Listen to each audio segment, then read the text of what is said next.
Hello everyone. आज हम देखेंगे कि जो हिक्का होती है जो कि इरिटेशन ऑफ डायफ्राम की वजह से हो जाती है या कुछ फूड पार्टिकल खाते हैं तो उसके बाद भी होती है और कई बार रुकती नहीं है। तो इसका एक सिंपल टेक्निक देखेंगे, वो भी एक एक्सरसाइज के थ्रू। तो ये हमारे डॉक्टर जीती बताएंगे आपको। तो इसमें सबसे पहले क्या करना है, जो कि अंगूठे हैं हमारे, वो नोस्ट्रियल्स बंद करने हैं अंगूठे से और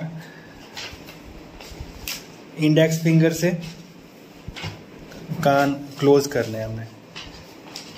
और क्या करना है, 3 बार सोलो करना है अंदर की तरफ, 1 2 एंड 3।